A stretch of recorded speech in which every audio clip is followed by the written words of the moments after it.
नमस्कार सभी को। परीक्षा जंक्शन के प्लेटफॉर्म पे सभी का हार्दिक स्वागत है। तो देखिए बच्चों, जैसा कि हम कल आपको फंडामेंटल ड्यूटीज करा रहे थे पॉलिटी में, और आज एक नया लुक आपको दिख रहा होगा। अपने जब आप लेक्चर देखेंगे तो लेक्चर के दौरान आपको एक नया लुक दिखेगा परीक्षा जंक्शन के यूट्यूब चैनल पे। जब हम आज लेक्चर ले रहे हैं तो देखिए क्या लुक है, कितना शानदार लुक है, जिसमें आपको परीक्षा जंक्शन यानी प्लेटफॉर्म का जितना भी सोशल प्लेटफॉर्म है, सोशल मीडिया प्लेटफॉर्म है, वो आपको नीचे दे रखा है। जैसे कि फेसबुक है, इंस्टा है, लिंक्डइन है, व्हाट्सएप है, यूट्यूब है, सब कुछ यहां पर दे रखा है। उसके अलावा परीक्षा जंक्शन का ऊपर आप जाएंगे तो यहां पर कॉन्टैक्ट नंबर लिख रखा है। यानी आप किसी भी तरीके की कोई भी आपको समस्या है या आपको कोई इंक्वायरी करनी है, किसी भी तरीके का कोई सजेशन देना है, तो आप इस नंबर पर कॉन्टैक्ट कर सकते हैं। ठीक है, ये ऑफिशियल कॉन्टैक्ट नंबर है। उसके अलावा जो हम पॉलिटी पढ़ाते हैं और कौन पढ़ाता है ये आपके सामने स्पष्ट रूप से दिख रहा है। तो चलिए, तो एक नए लुक के साथ हम प्रारंभ करते हैं फंडामेंटल ड्यूटीज पार्ट 2, राइट? क्योंकि कल हमारा पार्ट 1 हो गया था और आज सबसे पहले हमें कहां जाना है। देखो, जब आप कहीं ट्रेवल करते हैं, आप सफर करते हैं, तो सफर के दौरान आप ये देखते हैं सबसे पहले कि टिकट कहां का कराना है। जैसे आप ट्रेन में जब यात्रा करते हैं तो कहां से आपको कहां जाना है ये पहले से तय होता है, राइट? इसमें कोई दिक्कत भी नहीं है। यानी हमको डेस्टिनेशन पता होनी चाहिए। ये कहते हैं कि सर डेस्टिनेशन का पता हो या ना हो, लेकिन सफर का मजा बहुत आता है। अरे सफर का मजा तो आता ही है। सफर का मजा लेने से कौन मना कर रहा है? आप सफर का एंजॉय करिए, लेकिन हमको डेस्टिनेशन पता होनी चाहिए। आपकी डेस्टिनेशन है एग्जाम को कंप्लीट करना, एग्जाम को फाइट करना।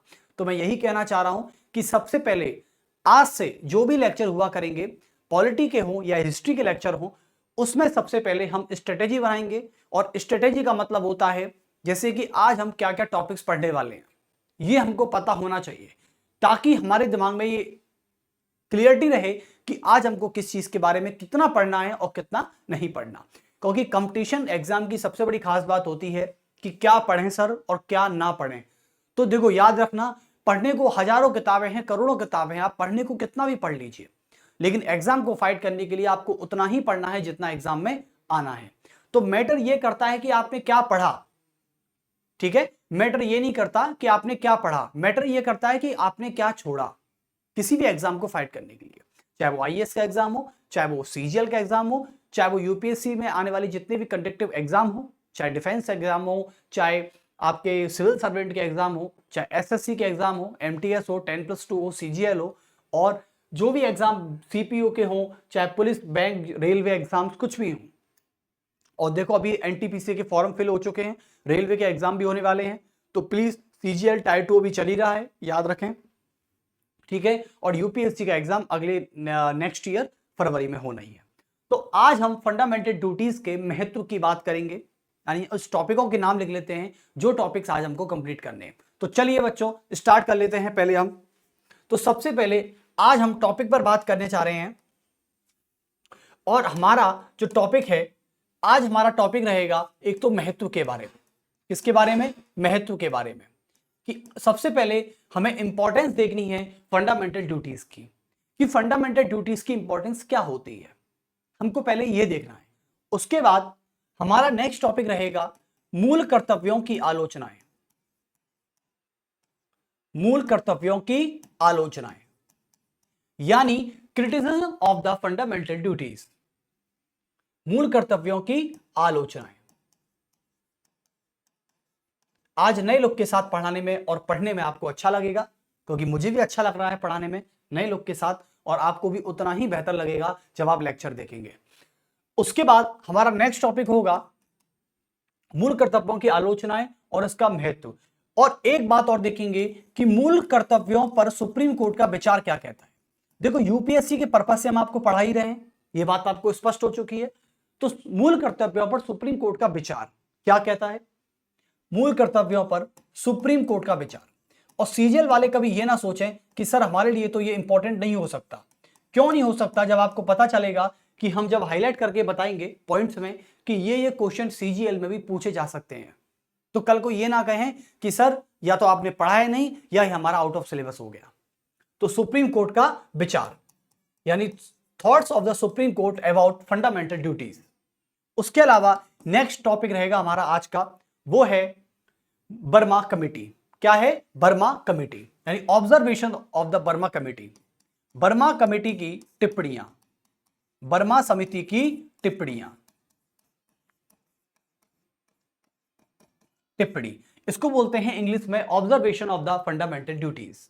चलिए, तो पहले इंपॉर्टेंस देखेंगे, उसके बाद क्रिटिसिज्म देखेंगे, उसके बाद थॉट्स देखेंगे सुप्रीम कोर्ट के आइडियाज देखेंगे, ideas of the supreme court about it fundamental duties, and next topic will be observation of the Burma committee. Okay, तो आज हम इन टॉपिकों की बात करने वाले हैं और फंडामेंटल ड्यूटीज को खत्म करने वाले हैं। आज नहीं, जैसे 4 टॉपिक है हमारे पास, तो 4 में से यदि मान लो कि आज हम 2 ही टॉपिक करा पाए, 3 टॉपिक करा पाए, ठीक है, तो मैटर करता है आपका एक्सप्लेनेशन कितना अच्छा है। हमारी व्याख्या, हमारा एक्सप्लेनेशन जितना अच्छा होगा उससे आपको ही फायदा होगा। यह बात तो क्लियर है बिल्कुल, इसमें कहीं भी कोई शक की या डाउट की बात नहीं है, ठीक है ना, इसमें कोई सेंस की बात है, सीधे बात है। एक्सप्लेनेशन जितना अच्छा होता है टीचर का, स्टूडेंट को उतना ही अच्छा क्लैरिटी पैदा होती है, और उसी क्लैरिटी को जब वो एग्जाम हॉल में बैठकर किसी एग्जाम के लिए थ्रो करता है, उसको फॉलो करता है, तो वही एग्जाम तुरंत क्लियर उसका हो जाता है। और उसके रातों रात, जैसे रात में कभी कभी क्या होता है कि बच्चे इंतजार कर रहे होते हैं रिजल्ट का कि आज सीजीएल का रिजल्ट आने वाला है, कट ऑफ आने वाली है, तो कभी कभी रात के 2 बजे या 3 बजे जब वो अपना मोबाइल चेक करते हैं, उनका लिस्ट में जब नाम होता है, तो वारे वाह, वो रात इतनी हसीन होती है कि उस रात के हसीनता का अंदाजा कभी लगाया ही नहीं जा सकता। ना तो ज्यादा हंसी आती है, ना ज्यादा रोना आता है, नींद भी नहीं आती जब एग्जाम में आप पास करते हैं। देखो, आपने कभी देखा होगा 10th क्लास का जब रिजल्ट आता है, आप जब 10th क्लास में रहे होंगे, 12th क्लास में रहे होंगे, उस समय जब रिजल्ट आता है तो कितनी धक धक रहती है कि शाम को 4 बजे रिजल्ट आने वाला है, 5 बजे रिजल्ट आने वाला है। घर के पेरेंट्स ऐसे हाथ पे हाथ रख के बैठ जाते हैं और सोचते हैं कि हमारे बेटे का क्या होगा, कितनी परसेंटेज बनेगी, ठीक है, कि मोहल्ले में मिठाई बांटनी है या नहीं भी बांटनी, या पर हमको ही सुनाना पड़ेगा। तो ऐसा कुछ मंजर घर में देखने को मिल जाता है। खैर कोई नहीं, ये तो घटना है जीवन की और चलती रहती हैं। एग्जाम का पास होना, फेलियर्स होना या सक्सेस का मिलना, देखो डिपेंड नहीं करता, डिपेंड ये करता है कि आप में हौसले कितने हैं। आपके हौसले बुलंद हैं तो यकीनन मैं मानता हूं कि आप किसी भी एग्जाम को फाइट कर सकते हैं। तो चलिए, एग्जाम को फाइट करने के लिए अपनी स्ट्रेटेजी का पहला पॉइंट स्टार्ट करते हैं, importance of the fundamental duties. मैं लास्ट के 3 पॉइंट को अभी यहां से मिटा रहा हूं, ठीक है, या फिर हम नेक्स्ट पेज पे भी स्टार्ट कर सकते हैं। तो पहले यहां से हम 3 पॉइंट्स मिटा देते हैं, इन टॉपिक पर हम बात करेंगे आज। चलिए, इसको इरेज कर दें, हम सभी ने नोट डाउन कर लिया होगा। चलिए, और टॉपिक को पढ़ाते वक्त हम टॉपिक का नाम जरूर लिखेंगे ऊपर, तो घबराएं नहीं। तो आज मैं महत्व की बात करने वाला हूं। मुझे महत्व में ऐसा लगता है कि फंडामेंटल ड्यूटीज की इंपॉर्टेंस कहीं ज्यादा है। लोगों को लगता है कि फंडामेंटल ड्यूटीज का कोई इंपॉर्टेंस नहीं है हमारे कॉन्स्टिट्यूशन में, लेकिन है, यकीनन है, और इसको कभी नकारा ही नहीं जा सकता। कैसे नहीं नकारा जा सकता? चलिए, तो पहले इंपॉर्टेंस की बात करता हूं मैं। देखो, पहला इंपॉर्टेंस हमारे पास कुछ इस प्रकार है, वो कहता है कि महत्व बताइए। चलिए, तो पहला महत्व हमारे सामने निकल कर आया, ये कहता है कि जो नागरिक अपने अधिकारों का प्रयोग करते हैं, आप मुझे बताइए, मेरी हर बात में क्लियरेंस होता है। जब मैंने फंडामेंटल राइट्स पढ़ाए थे तो उसमें मैंने बताया था कि हर व्यक्ति अपने अधिकारों का प्रयोग करना जानता है, और नहीं जानता तो संविधान उसको इजाजत देता है, संविधान उसको समझाता है कि आपको अपने अधिकारों का प्रयोग कैसे करना है, किस लिमिटेशंस में करना है। समझे? तो जो नागरिक अपने अधिकारों का प्रयोग करते हैं, और करते ही हैं, जाहिर सी बात है, तो जो नागरिक अपने अधिकारों का प्रयोग करते हैं, वह नागरिक अपने देश के प्रति, अपने समाज के प्रति और अपने नागरिकों के प्रति, अपने भाईजनों के प्रति, वह अपने कर्तव्यों के प्रति सजग रहें। क्या रहें? कर्तव्यों के प्रति सजग रहें। जैसे कि आप जब घर में होते हो और जब आपके माता पिता आपको कोई राइट्स देते हैं किसी चीज को करने के लिए, तो इसका मतलब यह है कि आपका भी यह फर्ज बनता है कि आप अपने माता पिता की इज्जत करें, रेस्पेक्ट करें, उनका सम्मान करें, उनका आदर करें, उनको कहीं भी नीचा दिखाने का प्रयास ना करें, उनको कहीं भी शिकायत का मौका ना दें, ऐसे कोई गुस्ताखी ना कर बैठें। तो ऐसे ही संविधान भी आपको जब राइट्स देता है तो संविधान भी आपसे कुछ चाहता है, और वो शब्द है जिम्मेवारी। क्या है? जिम्मेदारी, यानी रेस्पॉन्सिबिलिटी। तो आप लिख सकते हैं कि जो नागरिक, तो पहला महत्व को मिल चुका है, कि जो नागरिक अपने अधिकारों का प्रयोग करते हुए, जो नागरिक अपने अधिकारों का प्रयोग करते हैं, अधिकारों का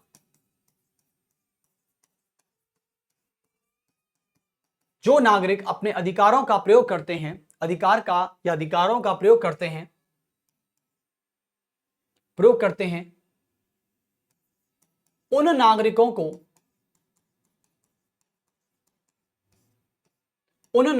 को अपने देश के प्रति, अपने देश कौमा समाज कौमा अन्य नागरिकों के प्रति, कौमा अन्य नागरिकों के प्रति क्या रहना चाहिए? सजग रहना चाहिए या कर्तव्य के प्रति सचेत रहना चाहिए। नागरिकों के प्रति सजग रहना चाहिए। सजग का मतलब होता है अवेयर, सजग रहना चाहिए। तो आपको पहला इंपॉर्टेंस मिल चुका है यहां से। चलिए, बहुत अच्छे। अब मैं नेक्स्ट इंपॉर्टेंस की बात करता हूं। नेक्स्ट इंपॉर्टेंस कहता है फंडामेंटल ड्यूटीज का। वो कहता है कि मूल कर्तव्य हमारे संविधान में रहने का ये जाहिर करते हैं, यानी हमारे संविधान में जिन मूल कर्तव्यों की व्याख्या की गई है, ये हमें क्या करते हैं? ये राष्ट्र विरोधी नारे और सामाजिक विरोधी गतिविधियों पर क्या करते हैं? उसके खिलाफ काम करते हैं। यानी फंडामेंटल ड्यूटीज हमको सिखाता है कि राष्ट्र विरोधी नारे और राष्ट्र विरोधी बातें कभी नहीं करनी है। उसके अलावा समाज में जो इलीगल एक्टिविटीज चलती हैं उन पर भी क्या लगाना है? उन पर प्रिवेंटेशन लगाना है, उनको रोकना है। चलिए, तो लिख सकते हैं आप कि मूल कर्तव्य राष्ट्र विरोधी गतिविधियां, मूल कर्तव्य राष्ट्र विरोधी गतिविधियां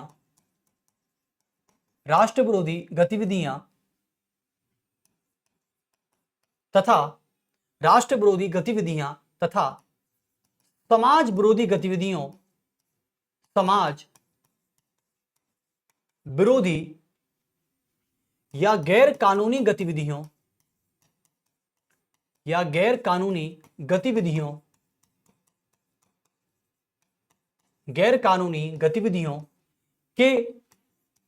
के खिलाफ कार्य करते हैं।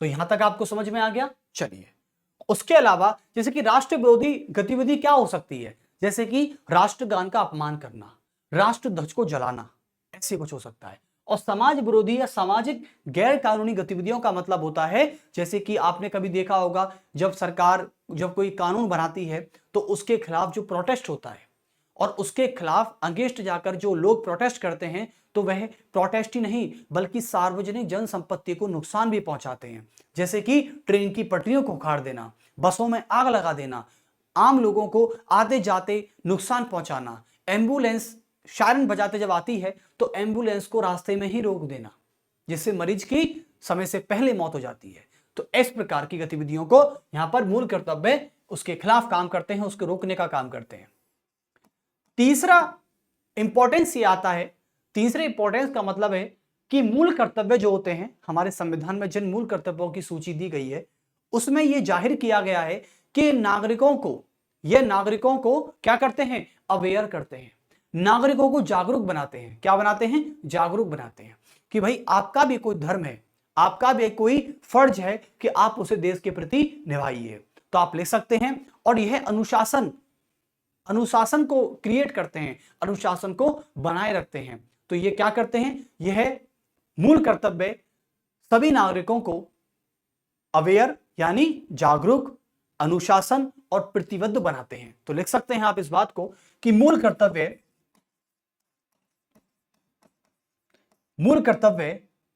सभी नागरिकों को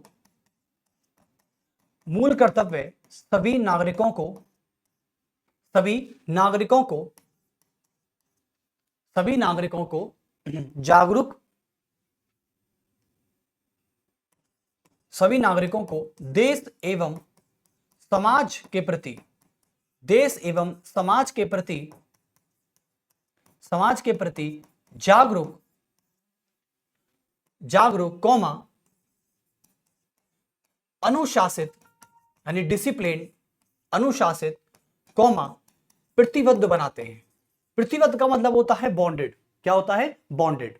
प्रतिबद्ध बनाते हैं। तो ड्यूटीज का मतलब क्या होता है? ड्यूटी का मतलब होता है जैसे कि आप जबकि कभी सरकारी नौकरी आपकी लग जाएगी या आप किसी भी सेक्टर में काम कर रहे होंगे तो वहां पर आप ये बोलेंगे कि ये टाइम मेरे ड्यूटी का है। ड्यूटी का मतलब होता है कर्तव्य का। क्या होता है? कर्तव्य का। चलिए, चौथी इंपॉर्टेंस की मैं बात करता हूं आपसे। फोर्थ इंपॉर्टेंस क्या होती है? देखो, मूल कर्तव्यों को मूल इसलिए कहा जाता है, यानी मैंने आपको बताया था कि अधिकारों को मौलिक इसलिए कहा गया है क्योंकि ये अद्वितीय हैं। क्या है? अद्वितीय। अद्वितीय का मतलब होता है यानी इस जैसा कोई नहीं। यूनिक, जिसको आप यूनिक कहते हैं, वो अद्वितीय होता है। तो मूल कर्तव्यों को मूल इसलिए कहा गया है क्योंकि ये मूल अधिकारों के ही समान होते हैं। इनका जो लक्षण है, इनकी जो भावना है, इनकी जो फीलिंग्स और इमोशंस होते हैं, वो क्या होते हैं? मूल अधिकारों के समान होते हैं। ठीक है, तो चौथा पॉइंट आप लिखें या ना लिखें, वो एक ही बात है, उसमें कोई बड़ी बात नहीं है। तो तीन इंपॉर्टेंस हमारी समझ में आ चुकी हैं। पहली इंपॉर्टेंस मैं पढ़ देता हूं आपके लिए। पहली इंपॉर्टेंस है कि नागरिक अधिकारों का जो प्रयोग करते हैं उन नागरिकों को अपने देश, समाज और अन्य नागरिकों के प्रति सजग रहना चाहिए। चलिए, यानी सजग का मतलब होता है रेडी, तैयार रहना चाहिए। मूल कर्तव्य शब्द राष्ट्र विरोधी गतिविधियां और समाज विरोधी या गैर कानूनी गतिविधियों के खिलाफ कार्य करते हैं, जैसे कि राष्ट्रध्वज को जलाना। अब मान लो यदि कोई व्यक्ति राष्ट्रध्वज को जला रहा है, ठीक है, और राष्ट्रध्वज को जलाते हुए नारेबाजी कर रहा है राष्ट्र विरोधी, ठीक है, जैसे कि आपको पता है जवाहरलाल नेहरू यूनिवर्सिटी में, जो न्यू दिल्ली की बात करें, JNU university, Jawaharlal Nehru university में अभी मोदी सरकार में तो नहीं, कांग्रेस सरकार के समय जो कन्हैया लाल जो अभी थे, जो भी बीजेपी में अभी पॉलिटिक्स में एंटर कर रहे हैं, कन्हैया लाल के नेतृत्व में एक राष्ट्र विरोधी नारे लगाए गए थे कि भारत तेरे टुकड़े होंगे। ऐसे कुछ नारे थे। तो उन नारों पर रोकथाम के लिए मूल कर्तव्य जरूरी होते हैं, आपको याद रखना।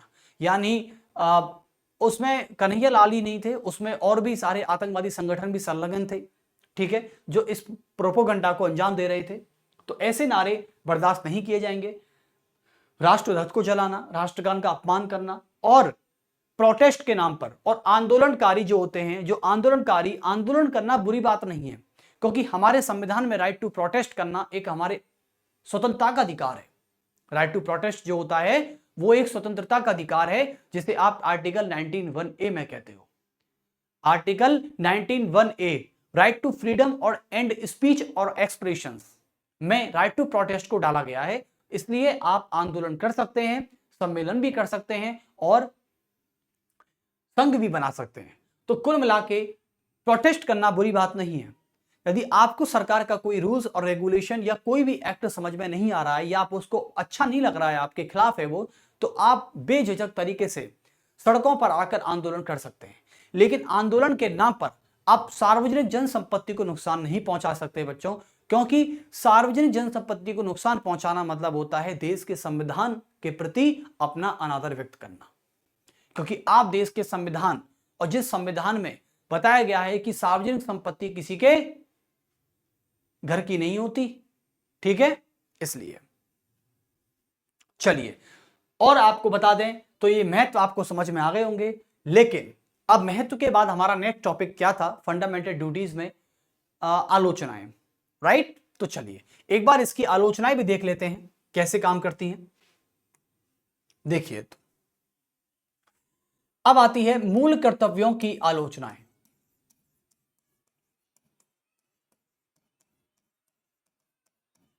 Criticism of the fundamental duties,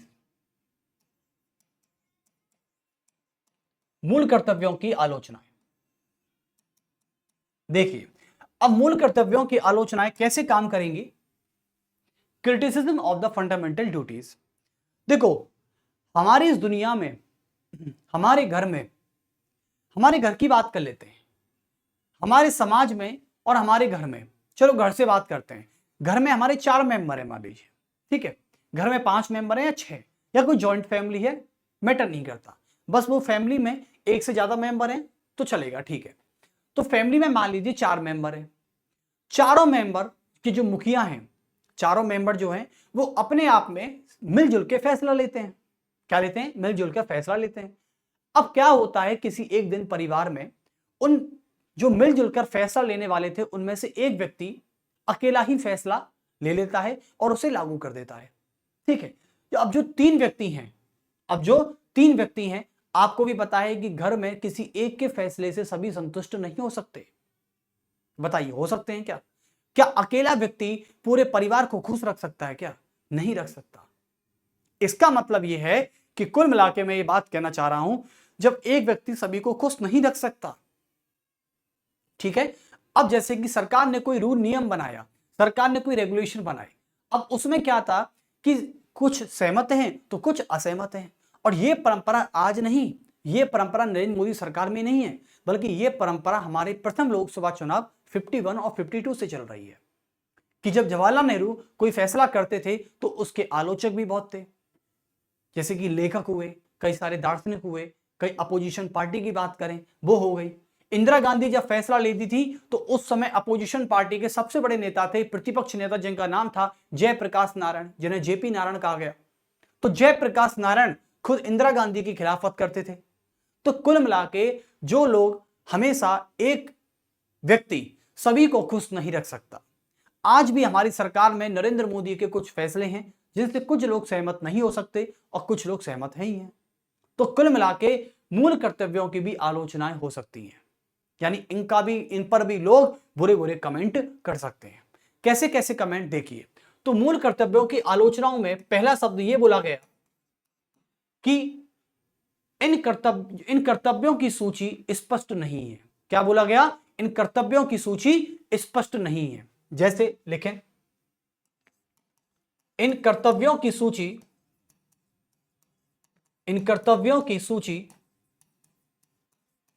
स्पष्ट नहीं की गई है,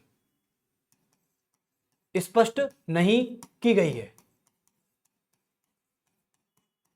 ठीक है। कैसे देखें तो इसमें यह बताया गया कि भाई एक बार क्या हुआ था कि वर्मा कमेटी ने कुछ अपनी सिफारिश की थी कि भाई कैसे कि इसमें 8 मूल कर्तव्य होने चाहिए, लेकिन प्रधानमंत्री इंदिरा गांधी ने इसमें 10 मूल कर्तव्य कर दिए। तो इस प्रकार की, यानी इसकी जो सूची है वो स्पष्ट रूप से नहीं दी गई है। कोई व्यक्ति ये भी बोलता है, कुछ व्यक्तियों ने ये बोला कि भाई जो फंडामेंटल ड्यूटीज है ये इसमें बहुत कठिन शब्द हैं। क्या हैं? बहुत कठिन शब्द हैं। कठिन शब्द का मतलब क्या होता है? कठिन शब्द का मतलब होता है जैसे कि आम लोगों के लिए मूल कर्तव्यों को समझना बहुत ही कठिन है। कैसे कठिन है? चलिए जान लेते हैं। देखिए, तो पहली बात तो देखेंगे कि कुछ आलोचकों ने इसे आम लोगों के लिए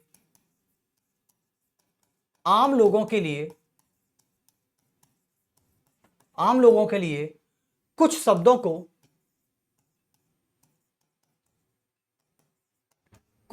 को बहुत कठिन बताया, बहुत कठिन या जटिल बताया। मतलब यह बताया गया कि भाई ये शब्द ऐसे हैं जिनको समझना नामुमकिन तो नहीं है लेकिन असंभव भी नहीं है। मतलब मुमकिन तो है लेकिन आम लोगों को ये शब्द समझाएं कैसे? जो लोग कम पढ़े लिखे हैं उनको ये बताएं कैसे कि भाई ये शब्द का ये मतलब होता है। क्योंकि कम पढ़ा लिखा व्यक्ति मान लो किसी मजबूरी में वो पढ़ नहीं पाया, किसी रीजंस की वजह से नहीं पढ़ पाया, या किसी माहौल की वजह से नहीं पढ़ पाया, या आर्थिक तंगी की वजह से नहीं पढ़ पाया। अब उसका अनपढ़ रहना किसी व्यक्ति का शौक नहीं होता। आपको मैं बता दूं, किसी का शौक नहीं होता। आप किसी व्यक्ति से पूछिए और अनपढ़ से जाके पूछिए एक बार कि भाई आप क्या पढ़ना चाहते थे, तो वो व्यक्ति यही बोलेगा कि मैं पढ़ना चाहता था लेकिन मैं किसी कारण, जैसे आर्थिक तंगी होना या माहौल का नहीं होना या फैमिली का सपोर्ट नहीं करना, क्योंकि आज भी गरीब से गरीब परिवार की जो महिलाएं हैं वो अपने बच्चे को कैसे पढ़ाएं, यदि पढ़ाएंगी तो उसके लिए पैसा चाहिए होता है, उसके लिए फाइनेंशियल कंडीशन थोड़ी ठीक ठाक होनी चाहिए ताकि स्कूल की फीस बढ़ सके। पहली बात। दूसरी बात करें यदि आर्थिक सहायता उनकी अच्छी नहीं है। अब दूसरी बात करें कि गरीब, आपको पता है गरीब से गरीब महिला क्या करती है, अपने बच्चों को कम पढ़ाती है, इतना पढ़ाती है कि वो बच्चा जब मार्केट में जाए व्यापार करने, बिजनेस करने या कहीं पर नौकरी करने, तो उसका थोड़ा बहुत समझ रहे, उसकी थोड़ी बहुत समझ विकसित हो सके। बस गरीब परिवार की महिलाएं इतना ही अपने बच्चे को पढ़ा पाती हैं, ठीक है, या फिर पढ़ा ही नहीं पाती है बिल्कुल। वो सोचती हैं कि यदि पढ़ाऊंगी तो पैसा लगेगा, इसलिए क्या करते हैं, इन बच्चों को हम भीख मांगने पर लगा देते हैं। जैसे कि आपने भी देखा होगा आजकल छोटे छोटे बच्चे 5-4 साल 3-3 साल के बच्चे भीख मांग रहे हैं सड़कों पर, है ना, एक बैगर के रूप में काम कर रहे हैं। तो अच्छी बात थोड़ी है, लेकिन ऐसा हकीकत में है। हम जब जमीन पर देखते हैं इन बच्चों को तो बड़ी दर्द होता है, बड़ी पीड़ा होती है कि 3-3 साल का बच्चा जिसकी उम्र पढ़ने की होती है, स्टार्टिंग उसकी एज होती है, जिसमें वो बहुत एलकेजी या यूकेजी क्लास में होते हैं कुछ बच्चे, थर्ड क्लास से थर्ड ईयर से वो स्टार्ट करते हैं अपने पढ़ाई। तो कुल मिला के आज वो बच्चा भीख मांग रहा है, लेकिन अब उसकी माँ की भी मजबूरी है, यदि उस बच्चे को पढ़ाए तो पैसा लगेगा, और नहीं पढ़ाए तो 2 या 10 रुपए या 20 रुपए घर में आएंगे। तो कुल मिला के वो उस 20 रुपए के लिए जो घर में आ रहे हैं, जिनसे तेल या सब्जी या आटा आता है, वो उसके लिए मजबूर है। तो कुल मिला के कुछ आलोचकों ने इसे आम लोगों के लिए, मैं उन आम लोगों की बात कर रहा हूं, कुछ शब्दों को जटिल बनाया। जैसे इस सूची में एक शब्द आता है वैज्ञानिक दृष्टिकोण। क्या आता है? वैज्ञानिक दृष्टिकोण। तो ऐसे कुछ शब्द हैं, जैसे कि पहला शब्द है वैज्ञानिक दृष्टिकोण। ये शब्दों को समझना किसी कम पढ़े लिखे या किसी अनपढ़ के बस की बात नहीं है। दृष्टिकोण, अब उसे दृष्टिकोण का मतलब समझाओ। इसे कहते हैं साइंटिफिक अप्रोच। क्या बोलते हैं? साइंटिफिक अप्रोच, वैज्ञानिक दृष्टिकोण। तो कुल मिलाकर उसे अप्रोच के बारे में समझाओ कि अप्रोच क्या होती है। वो दृष्टिकोण को ही समझ जाए तो मान लेना बहुत बड़ी आपने तीर मान लिया, बहुत बड़ा तीर मान लिया आपने, उसे समझा दिया कि दृष्टिकोण का मतलब क्या होता है। भाई दृष्टिकोण का मतलब क्या होता है? किसी के बारे में नेगेटिव या पॉजिटिव राय रखना, वो क्या होती है? अप्रोच होती है। अब ऐसे ही वैज्ञानिक साइंटिफिक अप्रोच क्या है आपकी? तो ऐसे शब्द हैं। दूसरे हैं, एक है उच्च आदर्श। क्या है? उच्च आदर्श यानी सुपर आइडल। तो एक शब्द हुआ उच्च आदर्श। अब इसे आदर्श के बारे में समझाओ कि भैया आदर्श क्या होता है। तो आलोचक ये कहना चाह रहे हैं कि मूल कर्तव्यों की सूची में कुछ जटिल शब्द दे दिए गए हैं जो आम लोगों के समझना बस की ही नहीं है, उनके बस की बात ही नहीं है। उच्च आदर्श। एक शब्द है सामसिक संस्कृति।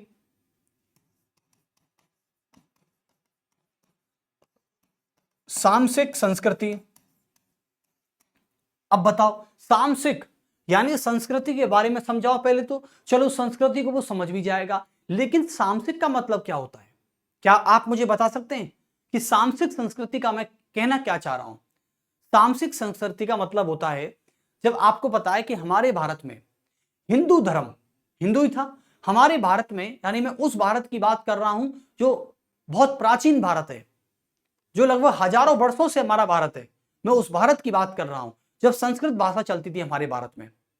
तो उस भारत में केवल एक ही धर्म था जिसका नाम था सनातन धर्म, हिंदू धर्म। एक ही धर्म था ना, यानी सनातन धर्म ने मुस्लिमों का शासन देखा, अंग्रेजों का शासन देखा, और हिंदू धर्म हमारा एकमात्र ऐसा धर्म है भारत का जिसने सभी धर्मों को आत्मसात किया है। क्या किया है? सभी धर्मों को आत्मसात कर लिया। बताओ, जब हमारे पूर्वजों से पूछें, हमारे परदादाजी या ग्रेट ग्रैंडफादर से पूछें, तो उनसे तो यही पूछा जाएगा ना कि आपने दादाजी कौन कौन सी संस्कृतियों को जिया था, तो वो कहेंगे कि हमने मुस्लिम संस्कृति को जिया है, हमने स्वयं की संस्कृति को जिया है, और उसके अलावा हमने अंग्रेजों की कार्यशैली को भी जिया है। बताइए, आज हम जिस शैली को जी रहे हैं क्या वो लगभग अंग्रेजों की शैली नहीं है? बताइए, क्या उसमें कुछ मुसलमान की संस्कृति नहीं है? क्या उसमें हिंदू की संस्कृति नहीं है? तो आज के युग में जो जी रहा है ना, वो कुल मिला के सभी संस्कृतियों का एक मेलजोल है। अंग्रेज यहां पर राज करके गए, अंग्रेजों ने यहां पर संस्कृति छोड़ दी अपनी, जिसे पाश्चात्य संस्कृति कहा गया, वेस्टर्न कल्चर कहा गया। चाहे हम ड्रेस से लेके बात करें, चाहे खान पीन की बात करें, तो कुल मिला के हमारे हिंदू धर्म ने हमारे सनातन धर्म ने कई सारे धर्मों की संस्कृतियों को आत्मसात किया है और उसी संस्कृति को बोलते हैं सामसिक संस्कृति। इस्लाम की बात कर लें तो इस्लाम धर्म में जब मुसलमान राजाओं ने कई सारे नियम लागू किए थे, कई सारी संस्कृतियों को थोपा था, तो उसने भी हमारे हिंदू धर्म ने उस संस्कृतियों को भी बड़े हंसी हंसी या हंस के ना के रो रो कर कैसे भी करके आत्मसात कर ही लिया था। ठीक है, तो चलिए इस प्रकार की संस्कृति को हम सामसिक संस्कृति बोलते हैं। जो हर व्यक्ति किसी भी सिचुएशन में ढल जाता है उसको हम आत्मसात बोलते हैं। तो चलिए, तो ये शब्द हैं जो बहुत लोगों के लिए, आम लोगों के लिए बहुत कठिन होते हैं। तीसरी आलोचना ये आती है कि मूल कर्तव्यों जो हैं वो गैर न्यायोचित होते हैं, बल्कि इन कर्तव्यों को जब मूल बनाया गया था तो इनको गैर न्यायोचित क्यों बनाया गया? जैसे कि अधिकारों के आगे लगता है मूल, तो वो बन जाते हैं मूल अधिकार। जब मूल अधिकारों की प्रकृति न्यायोचित और जस्टिसेबल की हो सकती है तो इन मूल कर्तव्यों की सूची, जो कर्तव्य मूल हैं, मूल का मतलब होता है इंपॉर्टेंट, जो इंपॉर्टेंट ड्यूटीज हैं हमारी, वो गैर न्यायोचित क्यों हैं? तो आलोचक के संविधान निर्माताओं से सवाल पूछना चाहते हैं और सबसे बड़ी बात, इंदिरा गांधी कांग्रेस की गवर्नमेंट से सवाल पूछना चाहते हैं। तो लिख सकते हैं आप यहां पर कि तीसरा पॉइंट हो सकता है कि मूल कर्तव्य मूल होकर भी मूल होकर भी इनकी प्रकृति गैर न्यायोचित होती है। इनकी प्रकृति गैर न्यायोचित होती है।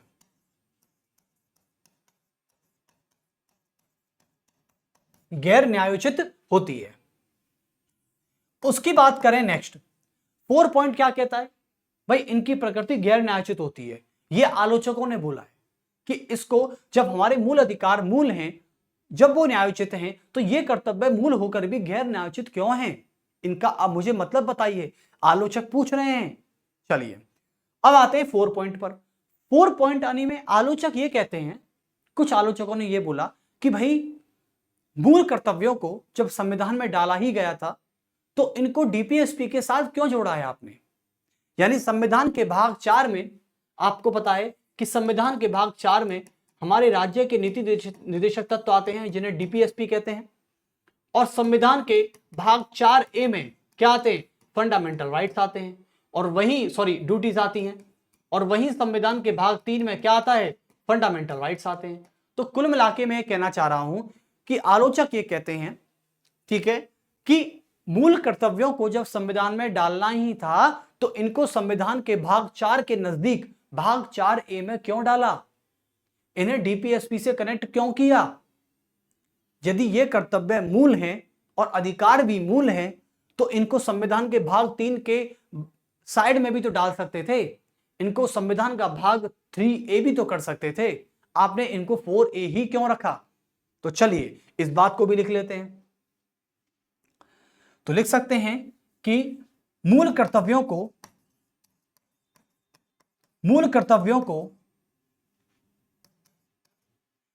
संविधान के भाग 4 के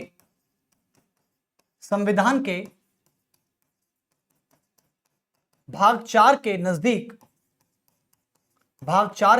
नजदीक 4A में क्यों रखा? 4A में क्यों रखा? यदि ये कर्तव्य इतने ही महत्वपूर्ण होते, यदि ये कर्तव्य इतने ही महत्वपूर्ण होते, इतने ही महत्वपूर्ण होते, इतने ही महत्वपूर्ण होते तो इन्हें भाग 3 के नजदीक रखा जाता। तो इन्हें संविधान के भाग 3 के नजदीक रखा जाता,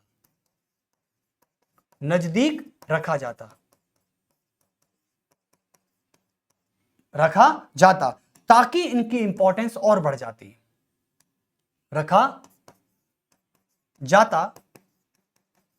ताकि इनकी महत्वपूर्णता ताकि इनकी इंपॉर्टेंस और बढ़ जाती। हाँ, ये बात तो मुझे ठीक लगती है, ये बात तो मुझे बहुत अच्छी लगी भाई। हालांकि मैं इन बातों पर जिक्र नहीं करता, हाँ कुछ मैं इस बात पर सहमति करता हूं कि भाई आम लोगों के लिए जो शब्द होते हैं वो बहुत कठिन होते हैं, ये बात तो मैं सहमत करता हूं, क्योंकि हमारे भारत में संविधान को समझना और संविधान को पढ़ना हर किसी के बस की बात नहीं है। आपने कभी ओरिजिनल कॉन्स्टिट्यूशन पढ़ा है या देखा है, या आप गूगल पे डाल के देख सकते हैं। ओरिजिनल कॉन्स्टिट्यूशन को पढ़ना हर किसी के बस की बात नहीं है, जो लिखा गया था डॉक्टर भीमराव अंबेडकर के द्वारा, समझ रहे हो ना आप? तो इसलिए जो आप किताबें पढ़ते हैं ना कंपटीशन एग्जाम के लिए, वो मूल कॉन्स्टिट्यूशन नहीं होता, वो कॉन्स्टिट्यूशन नहीं है जो लिखा गया था। उसकी भाषा को सरल करके, उसकी भाषा को मैनिपुलेट करके आपकी किताबें छपती हैं, उसके बाद आप संविधान पढ़ते हैं।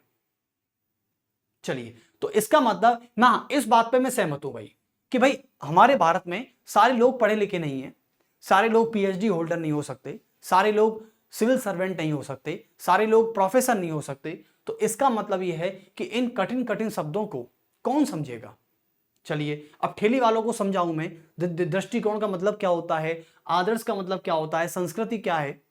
चलो, संस्कृति तो वो थोड़ी बहुत जानते भी हैं, लेकिन सामसिक का अर्थ नहीं जानते वो फिर, ठीक है। और चौथे पॉइंट पर मैं सहमत हूं, बिल्कुल सही बात है। चौथा पॉइंट सहमत होने लायक भी है कि यदि मूल कर्तव्य इतने ही इंपॉर्टेंट थे सुप्रीम कोर्ट के हिसाब से, संविधान के हिसाब से और सरकार के हिसाब से, तो इनको संविधान के भाग 3 के नजदीक क्यों नहीं रखा। यदि इनको संविधान के भाग 3 में के साथ भाग 3A बना देते तो क्या कोई दिक्कत बन जाती क्या? इनको संविधान के भाग 4 के नजदीक ही 4A क्यों बनाया? चलिए, तो बहुत अच्छे, लेकिन अब 3A में नहीं है, ये आपको बात स्पष्ट कर दी गई है, ठीक है। तो इनकी आलोचनाएं भी कंप्लीट हो चुकी हैं। चलिए,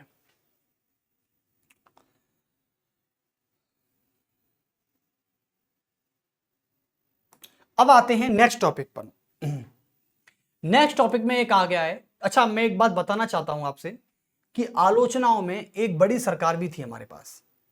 बच्चों देखो, जब हमारे भारत में इंदिरा गांधी की सरकार थी, श्रीमती इंदिरा गांधी, तो इंदिरा गांधी ने 42वां संविधान संशोधन अधिनियम के माध्यम से संविधान के भाग 4A में अनुच्छेद 51A में 10 मूल कर्तव्य डाले थे। डाले ना डाले? बिल्कुल डाले थे। अच्छा, अब आपको पता है कि इंदिरा गांधी की सरकार ने जब ये फैसला लिया संविधान में इन मूल कर्तव्यों को डालने का, तो उस समय अपोजिशन पार्टी, जिसे जनता दल की सरकार कहा गया, श्रीमती इंदिरा गांधी के समय अपोजिशन जो गवर्नमेंट, अपोजिशन जो लीडर थे, उन्होंने इंदिरा गांधी के इस फैसले की क्या की? आलोचना की। क्या की? आलोचना। मुझे पता है, और आलोचना होती है, यानी रूलिंग गवर्नमेंट का कोई भी फैसला होता है उस पर अपोजिशन ऑब्जेक्शन कर सकता है। यही हमारी डेमोक्रेसी की खूबसूरती है, समझे? तो क्या होता कि इंदिरा गांधी के इस फैसले पर जनता दल की सरकार, यानी अपोजिशन जो लीडर थे, उन्होंने क्या कर दी? टिप्पणी कर दी, कमेंट कर दिया और इसको क्रिटिसाइज कर दिया, यानी इसकी आलोचनाएं कर दी। लेकिन जनता दल की सरकार के इतिहास इस बात का गवाह है कि मोरारजी देसाई, इंदिरा गांधी ने कब जोड़े थे बताइए मुझे? देखो, इंदिरा गांधी ने, आप सभी को पता है कि 42 अमेंडमेंट में 1976 में संविधान का भाग 4A जोड़ा था, नहीं जोड़ा था? भाग 4A जोड़ा था, और आर्टिकल क्या था? 51A, यही तो था। इस फैसले की आलोचना किसने की थी? अपोजिशन, यानी विपक्षी नेताओं ने की थी। इसकी आलोचना किसने कर दी? विपक्षी नेताओं ने कर दी। लेकिन आप देखिए, जो विपक्षी नेता इंदिरा गांधी के इस फैसले की आलोचना कर रहे थे, यह इतिहास है, जो विपक्षी नेता, जो अपोजिशन लीडर इंदिरा गांधी के इस फैसले की आलोचना कर रहे थे ना, उसके बाद, इंदिरा गांधी के बाद जब इन अपोजिशन लीडरों की सरकार बनी, जो इंदिरा गांधी के फैसले की आलोचना कर रहे थे, जब जनता दल की सरकार 1977 में बनी थी मोरारजी देसाई के नेतृत्व में, मोरारजी देसाई भारत के प्रधानमंत्री थे उस समय, तो 1977 में जनता दल की सरकार जब सत्ता में आती है, रूलिंग गवर्नमेंट के रूप में आती है, तब उस समय मूल कर्तव्यों से कोई छेड़छाड़ नहीं करती। यानी कुल मिला के हम ये कहना चाह रहे हैं कि सरकारें भी अपनी सहमति व्यक्त कर सकती हैं। चाहते तो मोरारजी देसाई इन फंडामेंटल ड्यूटीज को संविधान से निकालकर बाहर फेंक देते, लेकिन मोरारजी देसाई ने इस बात को समझा अच्छे से और महसूस किया कि इन कर्तव्यों को हमारे संविधान में रहना ही चाहिए। बस यही समझा रहा हूं। लेकिन मोरारजी देसाई की सरकार ने 1977 में इनसे कोई छेड़छाड़ नहीं की और इनको संविधान में बने रहने दिया। बताओ, एक तो है जनता दल की सरकार, एक तो जनता दल की सरकार है जो कांग्रेस की गवर्नमेंट के हर फैसले का सम्मान करती है। चाहते तो मोरारजी देसाई तुरंत अपनी सत्ता में आकर इन मूल कर्तव्यों को तुरंत हटा देते तो क्या चला जाता। हालांकि मैं मानता हूं बहुत बुरी बात होती, क्योंकि इंदिरा गांधी का ये बहुत अच्छा फैसला था, मैं इसका भी समर्थन करता हूं। इंदिरा गांधी का एक नंबर फैसला था ये, बिल्कुल मैं इसका पूरा समर्थन करता हूं, 100% समर्थन करता हूं। लेकिन मैं बता रहा हूं कि देखिए जनता दल की सरकार में सैक्रिफाइस कितना है कि उसने अपनी एंटी पार्टी यानी एंटी गवर्नमेंट का फैसला फॉलो कर लिया। लेकिन आज क्या हो रहा है, आज जम्मू कश्मीर से आर्टिकल 370 हटाई है बीजेपी गवर्नमेंट ने। ठीक है, मैं मानता हूं कि आर्टिकल 370 हटने के विरोध में हम ही क्यों ना हो और चाहे कोई पार्टी क्यों ना हो और अपोजिशन ही क्यों ना हो, वो इसका विरोध कर सकता है। लेकिन जब मुझे ये खबर सुनने को मिली कि जम्मू कश्मीर में हमारे भारत के अपोजिशन लीडर अभी कौन है, श्रीमान राहुल गांधी जी हैं, तो राहुल गांधी जी ने बोला है कि हम जम्मू कश्मीर में जल्द ही आर्टिकल 370 दोबारा से लाने वाले हैं। अब तुम सोच बताओ, और ये बात बोली नहीं है, ये बात करके दिखा दी है। लेकिन सुनिए, अब राहुल गांधी ने यह प्रस्ताव रखा है कि जम्मू कश्मीर में आर्टिकल 370 को फिर से जिंदा किया जाए। समझ गए, यानी फैसला किसका था 370 हटाने का, बीजेपी गवर्नमेंट का 2019 में था, हटाई, सक्सेस हुआ, सुप्रीम कोर्ट ने इसे संवैधानिक ठहराया है। ठीक है, चलिए अब सुप्रीम कोर्ट ने इस पर मोहर लगा दी संवैधानिकता की, भाई कॉन्स्टिट्यूशनल है, बिल्कुल सही बात है, बीजेपी गवर्नमेंट सही कर रही है, चलो माना और बहुत अच्छा भी किया, 370 हटी वहां से। ठीक है, अब 370 हटने के बाद अभी वहां पर उमर अब्दुल्ला की सरकार आई है। ठीक है, और उमर अब्दुल्ला की सरकार में राहुल गांधी ने बोला है कि हम 370 को फिर से वापस ला रहे हैं अपने नेतृत्व में। और जम्मू कश्मीर की विधानसभा ने आर्टिकल 370 से जुड़े जितने भी प्रावधान हैं उनका बिल पास कर दिया है, बिल पास कर दिया। यानी जम्मू कश्मीर की विधानसभा ने आर्टिकल 370 लाने का प्रस्ताव पारित कर दिया है। लेकिन आप भयभीत मत होइए, चिंता मत करिए, किसी भी स्टेट की विधानसभा यानी जम्मू कश्मीर की विधानसभा के पास करने से आर्टिकल 370 जिंदा नहीं हो जाएगी। उसके लिए आपको केंद्र सरकार की अनुमति की आवश्यकता है, और केंद्र सरकार में अभी बीजेपी गवर्नमेंट बैठी है, और बीजेपी गवर्नमेंट और गृह मंत्रालय ये कभी नहीं चाहेगा कि आर्टिकल 370 जिंदा हो जाए। और अमित शाह का एक बयान भी था, अभी मैं नहीं बोलना चाहूंगा उसको, क्योंकि वो एक पॉलिटिकल स्टेटमेंट है और पॉलिटिकल स्टेटमेंट से हमें दूर रहना है। ठीक है, वरना फिर आप मुझे बोल दोगे कि सर आप पार्टी का समर्थन कर रहे हैं। मैं किसी पार्टी का समर्थन नहीं कर रहा, मैं हमेशा आइडियोलॉजी का समर्थन करता हूं। आज भी मैं इस मंच के माध्यम से कहना चाहता हूं कि मैं किसी पार्टी का समर्थक नहीं हूं, लेकिन हां मैं किसी एक आइडियोलॉजी का समर्थन हो सकता हूं। जिसकी आइडियोलॉजी मुझे ज्यादा अच्छी लगती है मैं उसका समर्थन उस हद तक करता हूं। चलिए नेक्स्ट आते हैं। तो सबसे बड़ी बात देखो, आप यहां पर लिख सकते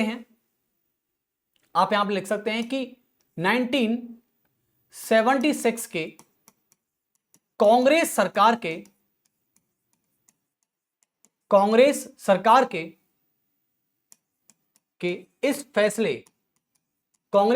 के इस फैसले की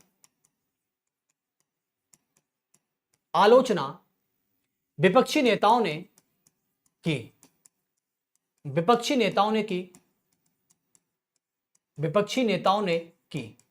विपक्षी नेता कांग्रेस सरकार के इस फैसले से संतुष्ट नहीं थे।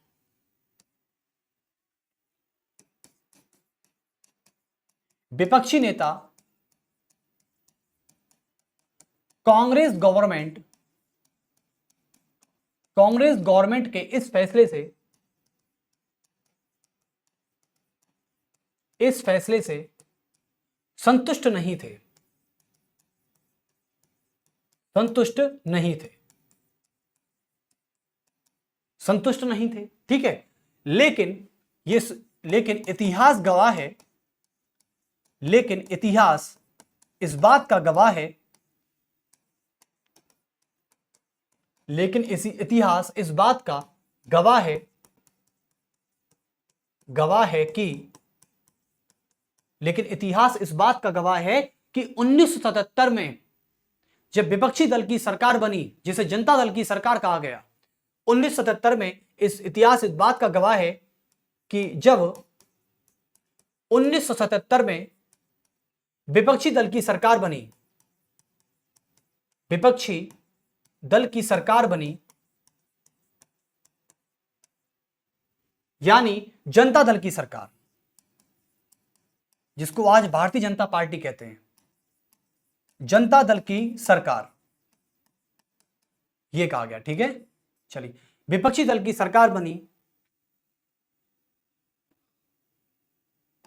तब मोरारजी देसाई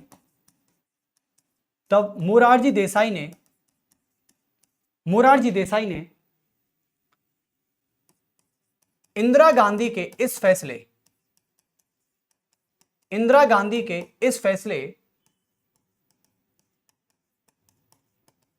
इस फैसले का भरपूर समर्थन किया,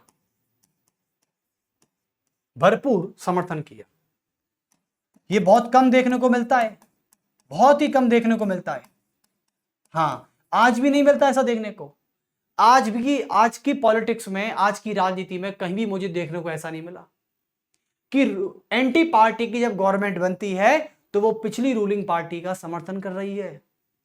ऐसा कभी देखने को नहीं मिलता, और जब ये देखने को मिल जाए ना तो समझ लेना कि बहुत ही महान सरकार है।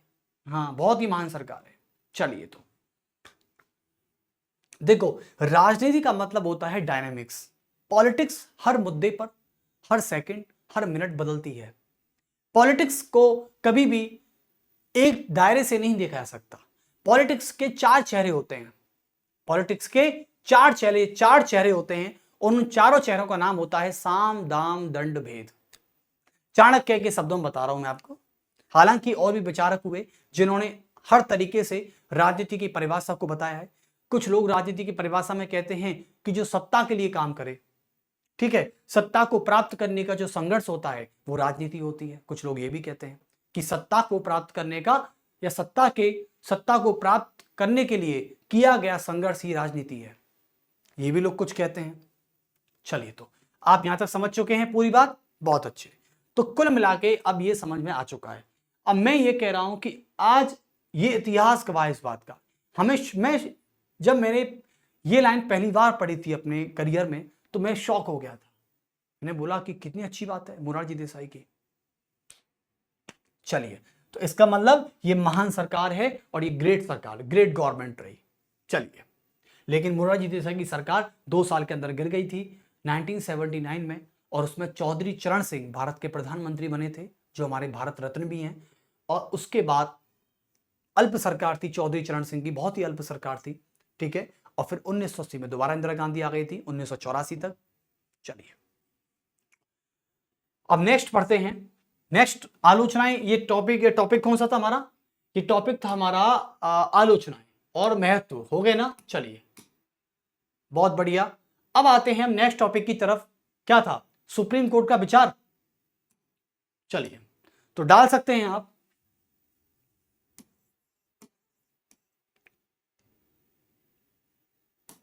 अब तो चेंज कर लेना चाहिए हमको।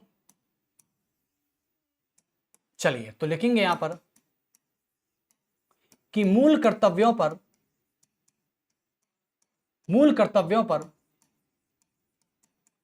सुप्रीम कोर्ट का विचार। मूल कर्तव्यों पर सुप्रीम कोर्ट का विचार क्या कहता है? मूल कर्तव्यों पर सुप्रीम कोर्ट का विचार क्या कहता है, इसको देख लेते हैं एक बार। चलिए,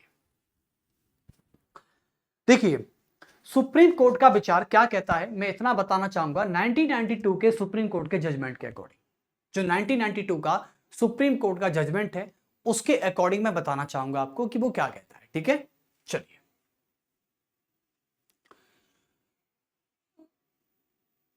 देखिए कैसे। तो मैं 1992 का एक जजमेंट है मेरे पास, मैं वो बता देता हूं क्योंकि उससे ज्यादा क्लियर कहीं नहीं हो सकता। 1992 के या 1992 में सुप्रीम कोर्ट ने यह व्यवस्था की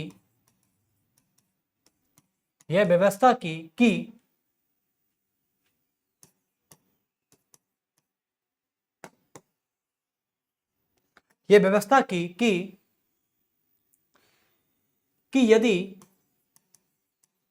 यदि संसद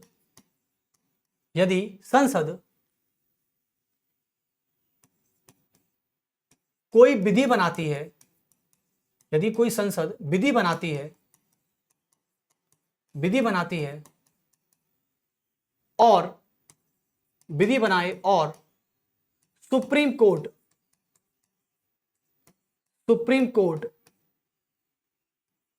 उस विधि की, यानी उस कानून की, उस विधि की संवैधानिकता की जांच करे और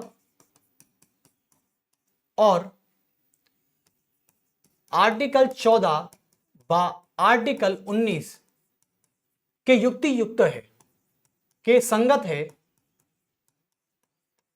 है या ये लिख सकते हैं आप असंगत है, के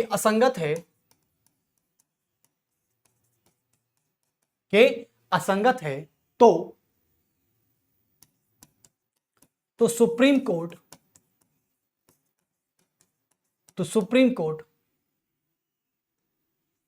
उस विधि को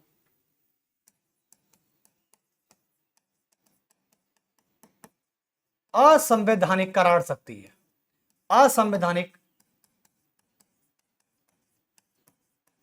घोषित कर सकती है। समझे आप, असंवैधानिक घोषित कर सकती है। तो कुल मिलाके मैं समझा चुका हूं, लेकिन सुप्रीम कोर्ट यह कहता है कि हमारी संसद को यह अधिकार है कि वो जब मूल कर्तव्यों के लागू करने के लिए कोई विधि बनाना चाहती है और उस विधि को यदि नागरिक एक्सेप्ट नहीं कर सकते, मान लो संसद ने किसी मूल कर्तव्यों को लागू करने के लिए कोई कानून बनाया और वह कानून आर्टिकल 14 और 19 के संगत भी है, मान लो कल को संसद कोई ऐसा कानून बनाती है और सुप्रीम कोर्ट उस कानून की जांच कर लेता है, कोर्ट उस कानून की जांच कर लेता है और वह कानून जो है आर्टिकल 14 और 19 के संगत भी है, कॉन्स्परेंस भी है, ठीक है। अब संगत भी है और मूल कर्तव्यों को लागू करने के लिए संसद ने कोई कानून बना भी दिया, तो कुल मिलाकर सुप्रीम कोर्ट ने उस कानून को लागू करने का अधिकार दे दिया कि आप लागू कर दीजिए, कि जो संवैधानिक है। चलिए, लेकिन नागरिक उस कानून को मानने से इनकार कर दे तो याद रखना, संसद ऐसे लोगों के लिए, ऐसे नागरिकों के लिए आर्थिक दंड का या सजा का प्रावधान भी कर सकती है। और यह बात पढ़ेंगे बर्मा कमेटी में। क्या पढ़ेंगे? बर्मा कमेटी में पढ़ेंगे। अभी के लिए हम यहां पर टॉपिक को स्टॉप करते हैं और सुप्रीम कोर्ट के विचार में संसद का वो कानून भी पढ़ाई देंगे आपको। तो मैं आपको एक बात बता दूं कि मूल कर्तव्यों को संविधान में शामिल करने के लिए सबसे पहली सिफारिश किस व्यक्ति ने की थी, उसका नाम लिख लेना एक बार। उसका नाम है, तत्कालीन सरकार के विधि मंत्री रहे HR गोखले। इन्होंने संविधान के बनने के 26 वर्षों के बाद सिफारिश की थी। तो विधि मंत्री हैं, ये तत्कालीन है, याद रखना, तत्कालीन विधि मंत्री, और उस समय इंदिरा गांधी के ये लॉ मिनिस्टर रह चुके हैं HR गोखले। इनका नाम है HR गोखले। तो याद रखना कि HR गोखले ने यह सिफारिश की थी, यानी श्रीमती तत्कालीन इंदिरा गांधी जो सरकार थी उस समय विधि मंत्री रहे तत्कालीन HR गोखले, उन्होंने संविधान के बनने के 26 वर्षों के बाद फंडामेंटल ड्यूटीज को संविधान में जोड़ने की सिफारिश की थी। तब जाकर श्रीमती इंदिरा गांधी ने अपने विदेश मंत्री स्वर्ण सिंह समिति की सिफारिश के आधार पर मूल कर्तव्यों को जोड़ा। और बहुत सबसे बड़ी बात भी है, चलिए, और सबसे बड़ी बात आपको बता दूं, यहां पर आप सभी को पता है कि मोरारजी देसाई ने इंदिरा गांधी के इस फैसले का समर्थन भी बहुत अच्छे से किया था, राइट। लेकिन जब किया था तो इसका एक और प्रमाण देख लीजिए जनता दल की सरकार का।